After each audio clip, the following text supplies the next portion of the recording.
Certain lines you don't cross, and that man crossed those lines. So it just sucks. Our top story tonight, ESPN dropping a report today about more than 70 current and former Phoenix Suns employees accusing the team's owner, Robert Sarver, of racism and misogyny. Word that this was coming leaked a few weeks ago, and this highly anticipated report is now out today. This afternoon, the NBA announced plans to formally investigate the Suns owner, and we have team coverage this evening. Jason Berry spoke with fans about the allegations. First, Mark McClune is live at the Footprint Center downtown with more on what this article reveals. Mark? Yeah, good evening, Jared. You can see behind me the Suns and the Rockets getting set to take the floor tonight to play a game, but that's not the top story here at the Footprint Center. Some strong allegations, a stern response from the Phoenix Suns, and the NBA currently investigating the franchise. We first got word on October 22nd that an article would break on ESPN with some scathing allegations about Robert Sarver. It dropped this morning at 9 a.m. and has rocked the Valley sports world. Those allegations, well, they're 13 pages long. ESPN.com's Baxter Holmes interviewing 70 former employees with the Phoenix Suns.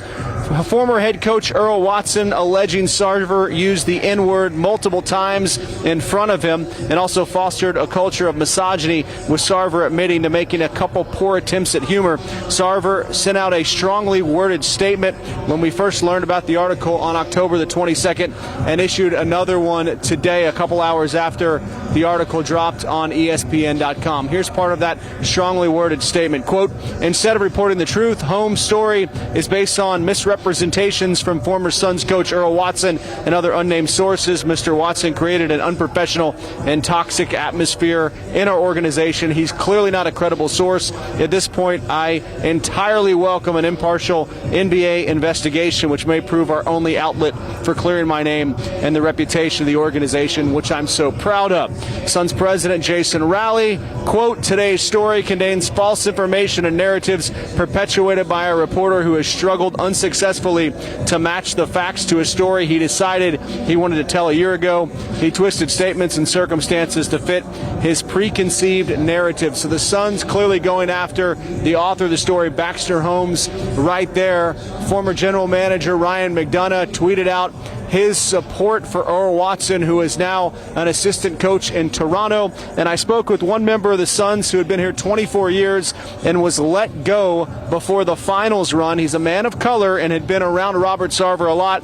He told me, quote, he did not want to go on camera, but was interviewed by Baxter Holmes for the story. He says he never witnessed any acts of racism. He tells me it doesn't make sense objectively. Why would you give the keys to the organization to people of color if you were a racist? So many different storylines, many different angles down here. The Suns going to try to block it all out and take on the Houston Rockets tonight. But how can it not be on the minds of the players? We'll be here all night and hear from the players after the game tonight against the Houston Rockets on the Extra Point right here on Arizona's Family.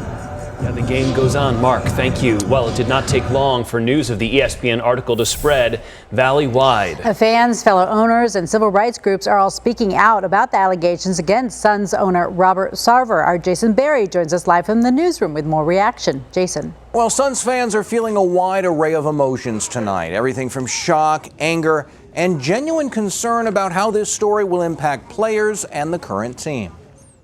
Today it drops. Allegations of racism and misogyny within the Phoenix Suns. It's the hot topic on talk radio. Phoenix Suns owner Robert Sarver accused of racist, sexist behavior in an ESPN story. When it first broke, Jalen Johnson is one of many fans who say if the allegations are true, Sarver needs to be held accountable. It's insane to think that somebody in such a position, basically $1 billion man, is allowed to say these things to his employees and not getting any kickback. So I'm sure he felt untouchable at the time, but now it's time, to call for action. He should give up the team. Absolutely. That is not the culture that we have established in this city. We have a very loving city with a ton of amazing people, and to have somebody like that represent us, it's no bueno. It's no good. The conduct Robert Sarver is alleged to have committed has stunned and saddened me and is unacceptable. The well-being and safety of every Suns employee, player, coach, and stakeholder is first and foremost our priority. My sincerest sympathy goes out to all whose lives and professions have been impacted. Arizona's family also reached out to the NAACP to get reaction, but State Chairman of Civic Engagement Mel Hanna told us they prefer to wait for more facts to come in before drawing any conclusions. The accusations relating to race and how he may feel about women, from an organizational standpoint, those accusations are very, very alarming. And our position to take any public response, comment about it, we would like to reserve until there is, in fact, as we understand it, a thorough investigation to be done. Do you think this will be a distraction? I definitely think it's going to be a distraction of the team. How could it not be? You know, that's pretty heavy hitting stuff there. You can bet Suns players will be asked a lot of questions about their owner following tonight's game. It will be interesting to hear what they have to say and how much support they have for